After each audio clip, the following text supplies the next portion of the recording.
자, 2교시 시작하도록 하겠습니다. 자, 2교시. 자, 사실행위 보도록 하겠습니다. 사실행위. 자, 기본적으로 사실행위란 말 자체가 법적 효과를 발생시키지 않는다는 뜻이죠. 그렇죠? 법적 효과 발생하지 않는다. 그래서 사실행위는 크게 그런데도 불구하고 처분성이 인정되는 경우가 있고 인정되지 않는 경우가 있습니다. 그래서 사실행위는 일단 크게 자, 우리가 권력적 사실행위와 비권력적 사실행위로 나누는데요.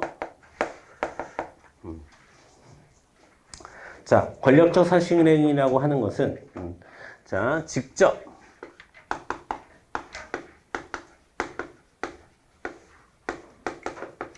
물리력을 행사하는 것을 얘기하는 거예요.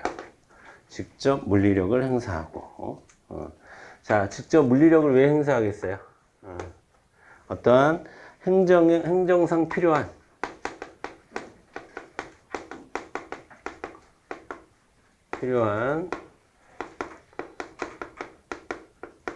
상태를 만들기 위해서 물리력을 행사하는 거죠. 실현시키기 위해서. 자, 어떤 것들이 있냐면 우리가 좀 이따가 배우게 될 대집행. 대집행도 여러 단계가 있는데 그 중에서도 실행. 자, 대집행을 실행한다거나 그 다음에 여러분 즉시강제라는 것도 좀 이따 배울 건데 즉시강제, 직접강제. 자, 이런 것들이 권력적 사실행위에 해당하는 겁니다. 자, 이런 것들은 당연히 처분성이 있을까요, 없을까요? 당연히 처분성이 긍정됩니다. 자, 관련 판례로는 어떤 것들이 있는지 3개 정도만 우리가 기억하고 갑시다. 자, 지자체장이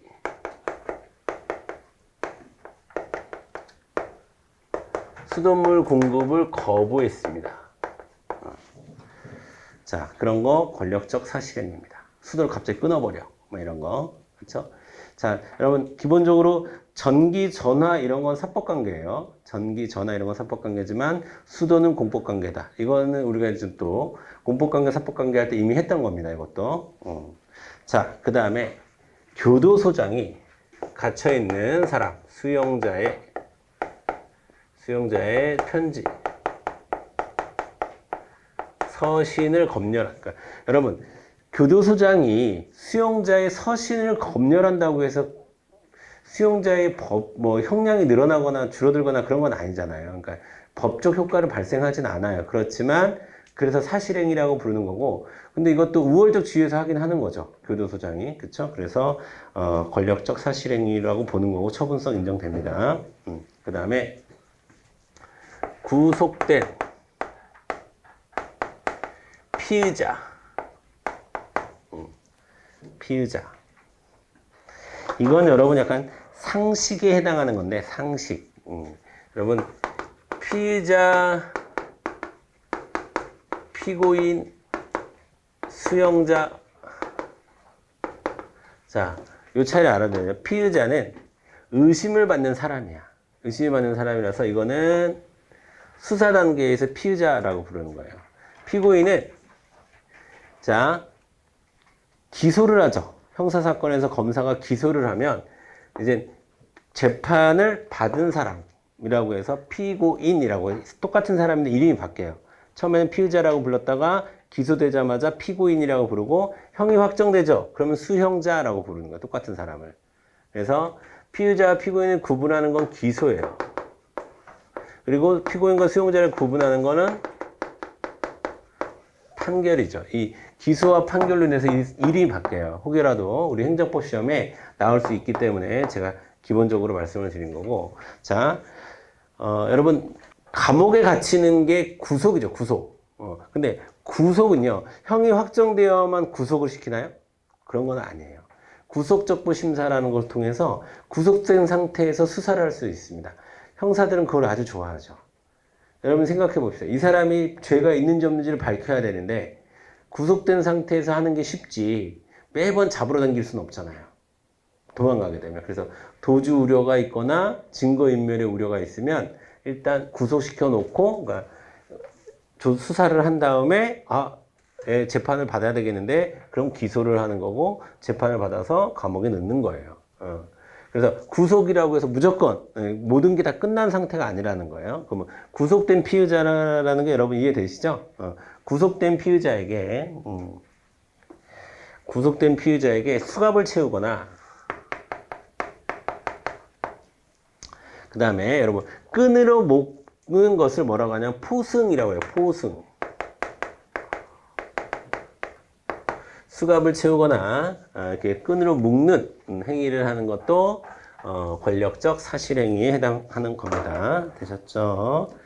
자, 비권력적 사실행위는 기본적으로 공권력과 무관한 겁니다.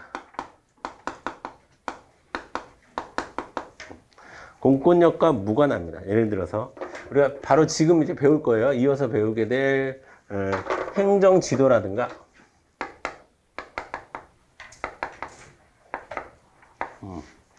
자, 그 다음에 여름에 여러분 막 더우면, 이렇게 시청 같은, 구청 같은 데서 차가 쫙 물 뿌리고 쭉 가죠. 그리고 도로가 너무 지저분하면 막 도로 청소 같은 거 하죠. 자, 이게 뭐 공권력을 행사하고 국민의 권리의무 관계를 침해하고 그런 거 전혀 없죠. 이런 것을 우리가 비권력적 사실행위라고 얘기하는 거예요. 아시겠죠? 아니면 뭐, 폐기물 같은 거 수거한다거나, 이런 것들을 하는 거를 우리가 비권력적 사실행위라고 얘기하는 거고요. 자, 당연히 처분성이 어떻게 될까요? 처분성이 없겠지. 자, 이거는 관련 판례로 2개만 알아둡시다. 최근에 출제된 건데 2개. 자, 운수사업. 자, 이건 좀 길어. 운수사업에 면허를 주기 위해서 면허 대상자를 선정하기 위해서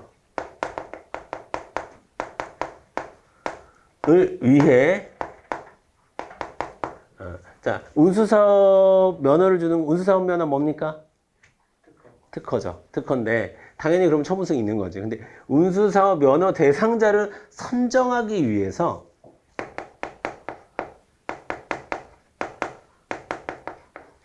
추첨이라는 걸 해요.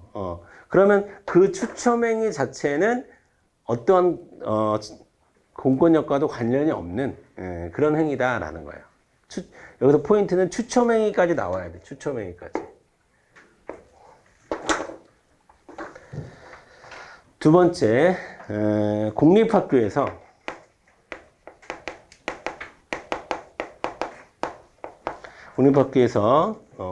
어떤 사람에게 졸업증 및 증명서를 거부했습니다. 이거 정확히 이게 뭐냐면요, 여러분. 자, 왜 공립학교에서 졸업증을 안 끊어주겠어요? 공납금을 미납했어요.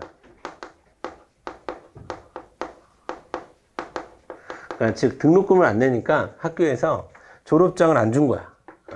근데 그거는 그러니까 물론 공립학교이긴 하지만 이거는 우월적 지위에서 한 게 아니라 그렇게 서로 약속한 거잖아요, 그렇죠?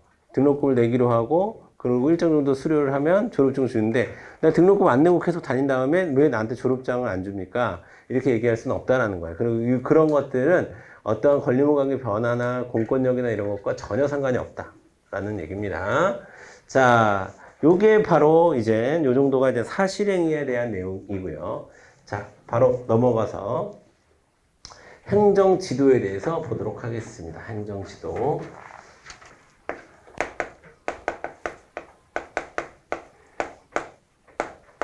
자, 행정지도라고 하는 것은요, 기본적으로 일본에서 발전을 한 거예요. 일본에서 발전을 한 겁니다. 일본을 발전하고 무언가 권리를 주거나 의무를 주거나 이러지 않고 그냥 좋게 말하는 것을 행정지도라고 얘기하는 거예요. 행정지도라고 얘기하는 거예요. 제가 뭐 일본 사람들이 다 그렇진 않겠지만 그리고 일본 사람, 저는 뭐 개인적인 취향이에요. 저는 일본 사람들의 어떤 이런 성향? 이런 건 저는 좀 좋아하는 편이에요. 일본 사람들의 성향, 약간 좀 소소하고, 친절하고, 좀 막 남 배려하고, 지나치게 배려하고. 동의하지 않지? 근데 약간 그런 일본 사람들도 좀 있어. 저는 어렸을 때 일본 소설이나 영화를 되게 많이 봤거든요. 그래서 일본 소설이나 영화를 보면은 좀 공감이 많이 됐어요. 그 어떤 그런 소소한 이야기들, 뭐 이런 것들이 공감이 많이 됐는데, 그리고 일본 사람들이 무언가 권력을 가지고 말어 이렇게 얘기하는 것보다는 그냥 좋게, 그러니까 이게 어떤 말인지 모르겠는데, 그러니까 쉽게 얘기하면 싸바싸바한다? 라는 말을 여러분 혹시 아세요? 그냥 싸바싸바해 뭐 이렇게 그냥 그렇게 처리하는 거를 좀 이렇게 좋아하는 그런 성향이 있어요. 그래서 행정지도는 독일이나 이런 데는 막 좀 딱딱하게 명령하고 안 따라 하고 뭐 규제하고 뭐 이런 느낌이 좀 있잖아요. 약간 군대식 전차 군대 막 이런 느낌이 좀 있잖아요. 독일은 우리 행정법은 기본적으로 독일의 영향 속에서 있는데 독일, 일본 거쳐서 우리나라한테 왔다고 그랬는데 그 거쳐서 오면서 일본에 쓱 들어간 게 이 행정지도야.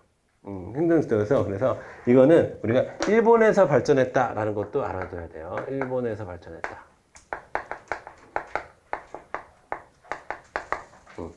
일본에서 발전한 것으로요. 자, 지도, 권고, 조언.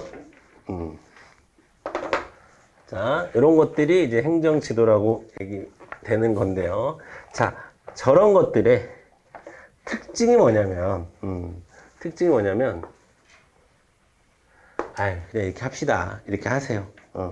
라고 하는데, 예를 들면, 제가 공익근무 했다는 얘기 했죠. 제가 공익근무할 때, 그때 한참 유행했던 게 승용차 요일제였어요. 그러면 그래갖고 승용차를 자기 어떤 끝번호하고 자기 차량의 끝번호하고 맞으면 그날은 승용차 안 갖고 나오고 대중교통 이용하는 걸로. 워낙에 교통이 혼잡하고 주차 문제가 심각하니까 그렇게 했는데 그걸 안 지킨다고 해서 벌금 내거나 감옥 가는 거 아니거든. 뭐라고 하지 않아요. 근데 약간 그 사람의 양심에 약간 그런 거예요. 그럼 그런 강제력도 없는 행위를 뭐하러 하냐, 행정청은. 그렇게 해도 따라주는 또 사람들도 있거든. 그래가지고 그 정도 사람들 그냥 효과를 내기 위해서 하는 거예요. 이 지도하고 뭔가 권고하고 조언하고 이것의 핵심은 뭐냐면 안 따라도 된다는 거예요. 이게 제일 중요한 겁니다. 행정지도의 핵심은 안 따라도 됩니다. 안 따라도 돼. 꼭 따라야 되는 건 아니에요. 꼭 따라야 되는 거예요. 그래서 거기 근무할 때 저는 승용차 요율제를 지킵니다라고 하는 스티커를 제가 일한 그 동사무소에서 그거를 찍어가지고 그거를 차가 주차되어 있으면 안녕하세요. 저는 어디서 나왔는데요. 우리가 승용차 요율제를 하고 있는데 이거 차에다 붙이시겠습니까? 그러면 보통 한 10초 정도 저를 빤히 쳐다봅니다. 그냥 가세요. 그래요. 10초 정도. 뭐야? 그러니까 왜? 안 따라도 되니까. 따라야 되면, 얼른 주세요. 하고 붙이고 다니겠지. 감옥 가거나, 벌금 내거나 그러면. 근데 행정지도는 안 따라도 돼. 그냥 행정청에서 우리 이렇게 하는 게 좋지 않을까요? 이 정도예요. 이게 행정지도라고 하는 겁니다. 이런 행정작용도 있다. 그러면, 당연히, 강제성이라고 하는 것은 없다라는 얘기고, 당연히 처분성은 있을까요? 없을까요?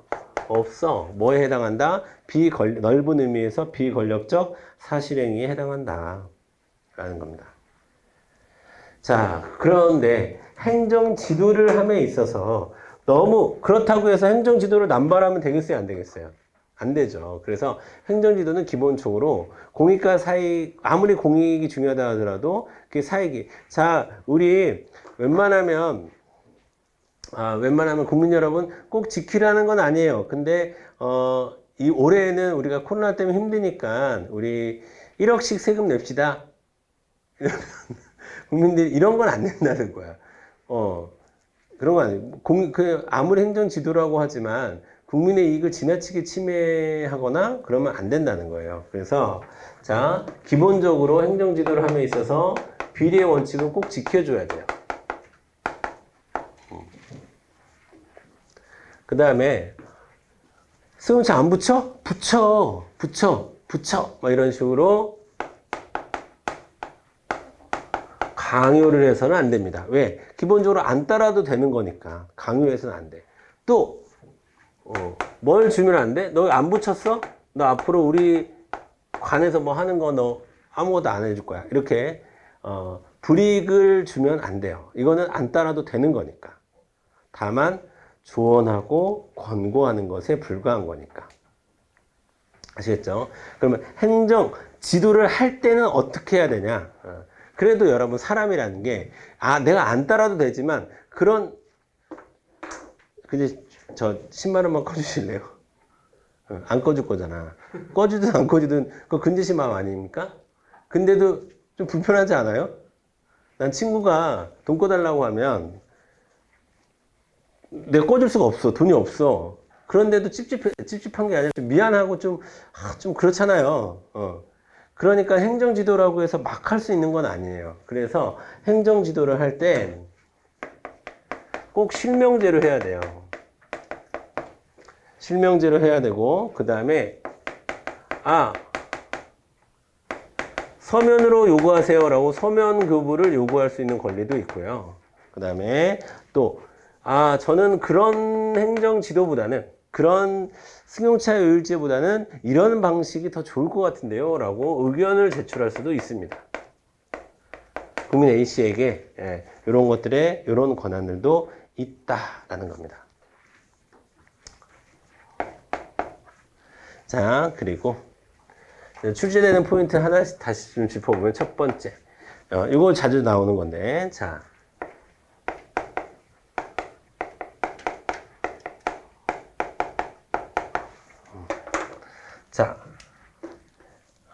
언제 위법성이 조각되지 않는다라는 거냐면, 자, 여러분 보세요.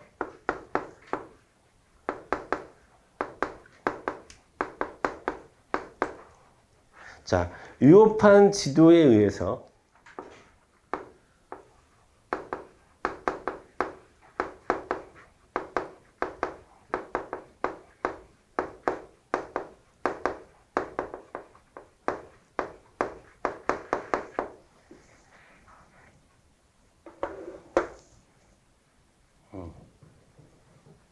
뭐 있을 수 없는 일이긴 하지만 여러분 일단 조각이라는 말은 뭐예요? 조각.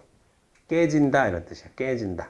성립되지 않는다라는 거예요. 위법성이 깨진다 이런 뜻인데 위법성이 조각되지 않는다는 건 위법성이 깨지지 않는다라는 겁니다. 자, 예를 들어서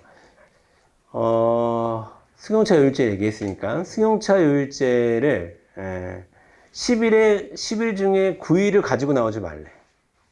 위법하죠. 비례 원칙에 맞지 않죠. 맞지 않아요? 위법해요.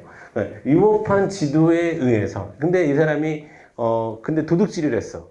근데 왜냐하면 이 사람은, 운전을 통해서 생업을 하는 사람인데, 열흘 중에 9일을 갖고 나오지 못하니까 어쩔 수 없이 내가 도둑질을 했다. 뭐 이런 식의 있죠. 그러니까 뭔가 내가 지도를 따랐기 때문에, 지도를 따르기 위해서 어쩔 수 없이 이런 위법행위를 한 거다. 라는 주장을 그 사람은 하고 싶겠죠. 하지만 그때마다 어떤 판결이 나오냐면 누가 따르라고 했어? 안 따라도 되는 거야. 누가 꼭 그렇게 하라고 했어? 그러니까 그렇다고 해서 너의 위법성이 조각되는 건 아니야 라는 거. 그렇지만 처분성이 없으니까 당연히 항고소송으로 못 가죠. 항고소송이 없지만 자, 위법한 행정지도에 대해서 아까도 얘기했지만 그런 불편함이 있기 때문에 한계 일탈시 한계는 요거 얘기하는 거예요. 요 세 가지. 비례 원칙에 맞지 않거나 강요가 있었거나 불이익을 주는 경우에는 자, 항고 소송을 못 합니다. 왜? 처분성이 없으니까. 하지만 헌법소원이나 손해배상은 가능해요.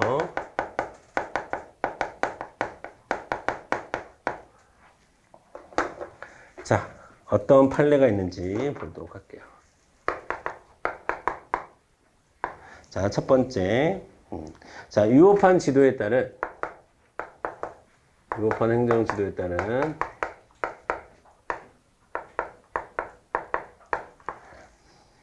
토지 매매 대금 허위 신고.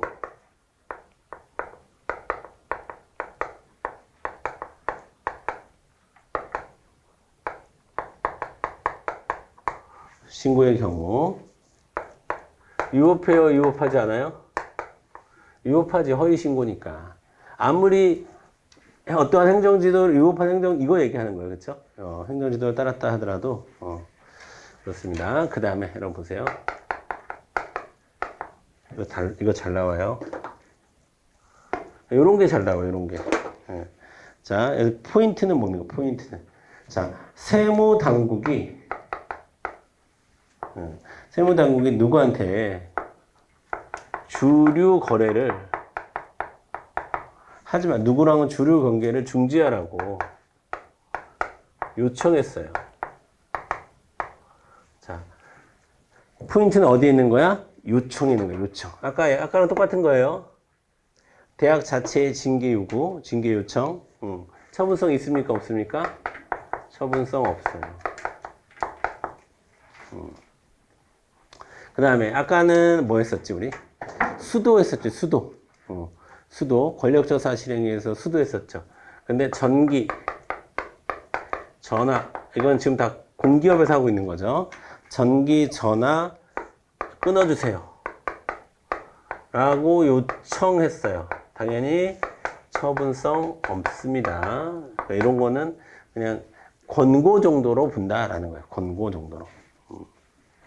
그 다음에, 자, 좀 특이한 판례는, 옛날에는, 지금은 교육부인데, 옛날에는 교육인적자원부라고 불렀었거든요.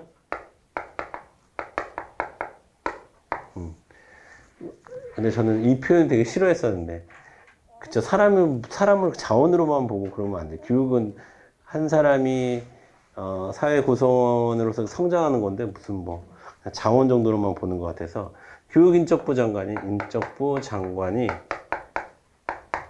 대학들에게 학칙을 시정하라고 요구했습니다.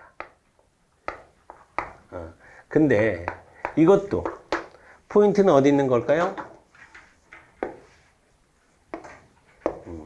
요구나 요청은 기본적으로 처분성이 없어야 하는데 이 경우는 자 여러분 보세요. 대학이 학생들이 낸 등록금이라든가 자신들의 재단의 돈으로 만으로 운영하는 대학이 거의 없습니다. 대학은 대부분 교육부, 그러니까 정부의 지원금을 통해서 운영이 많이 돼요. 아무리 사립대학이라 하더라도.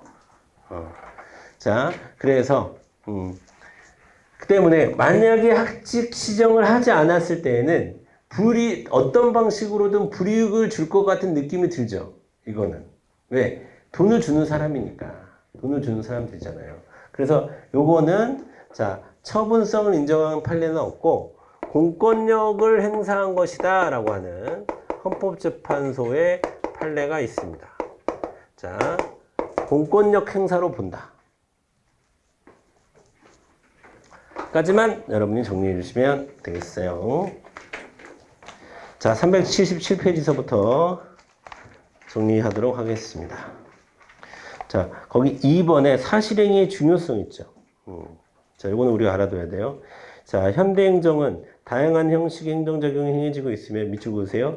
사실행위의 비중도 높아지고 있습니다. 그래서 사실행위에 대한 권리구제 문제가 부각되고 있다. 법적 효과가 발생되지 않는데 뭐하러 사실행위가 중요합니까? 라고 하는데 법적 효과가 발생되지 않아도 자, 권리구제 문제가 발생한다라는 거 알아두시고 자, 권력적 사실행위의 별표 일정한 법령 또는 행정행위를 집행하기 위한 공권력의 행사로 이루어지는 사실행위로서 강제집행, 즉시간 강제집행 안에 대집행이 들어가는 거예요, 여러분.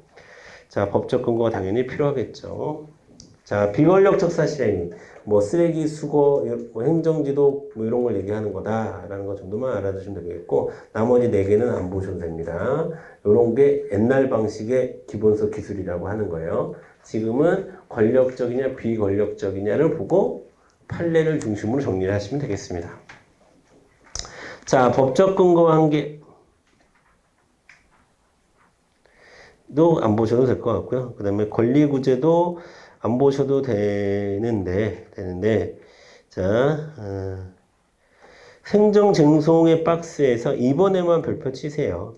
권력적 사실행위가 장기간에 걸쳐서 행해지는 경우, 자, 소송으로, 항고 소송으로 제기가 허용된다. 정부등문 여러분이 알아두시면 될 것 같아요. 자, 그 다음에 이제 1번 판례 당연히 별표 쳐야 되고요. 우월적 지위에서 일방적으로 강제하는 권력적 사실행위는 공권력 행사에 해당한다. 2번도 별표 쳐주셔야 되고, 수용자의 서신을 교도소장에 검열하는 행위, 권력적 사실행위다. 자, 그 다음에, 자, 4번. 4번은 됐고요. 4번은 됐고. 자, 4번은 아니고요. 그 다음에 5번 별표. 추첨 방식에 의해서 운수사업 면허 대상자를 선정하는 경우 그 추첨행위 자체는 비권력적인 사실행위에 불과하다. 그러니까 행정 처분을 위한 사전 절차에 불과하다라는 겁니다. 그거 별표 쳐주시고. 자, 그 정도만 여러분 체크해 주시면 될 것 같고요. 그 다음 행정지도 보도록 하겠습니다. 자, 첫 번째 줄에 일본에서 생성 발전된 개념 밑줄 그어주시고. 자, 그 다음에 세 번째 줄에 국민의 자발적 협력을 받아 행정 목적을 실현하려는 수단이다. 즉, 자발적 협력이라는 거예요. 네가 지키고 싶으니까 지킨 거지 라고 얘기하는 거예요. 네가 따르고 싶으니까 따른 거지 라고 얘기를 하는 겁니다. 그 다음에 1번, 2번 안 보셔도 되고요. 자, 그 다음에 행정지도의 효용성은 여러분 밑줄 그어주세요. 자, 탄력적 행정 목적의 수행, 산업정보의 제공, 임의적 수단에 의하는 편의성이 가장 크죠. 어떤 법률 유보의 원칙 뭐 이런 것들 적용되지 않고 뭐 법령에 따라야 되는 것도 아니고, 그쵸? 어떤 행정청이 아이디어 차원에서 할 수 있는 거잖아요. 비례의 원칙에만 맞으면, 그쵸?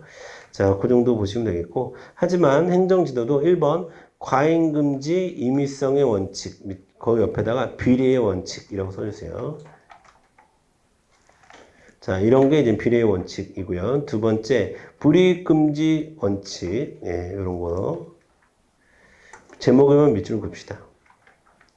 자, 그 다음에 행정지도의 방식 보도록 할게요. 자, 방식에서 기억번 두 번째 줄에 행정지도 실명제 밑줄. 그 다음에 그 다음 줄 끝에 서면교부. 그 다음에 니은번 의견제출. 그러니까 세 가지 실명제, 서면교부, 의견제출 가능하다.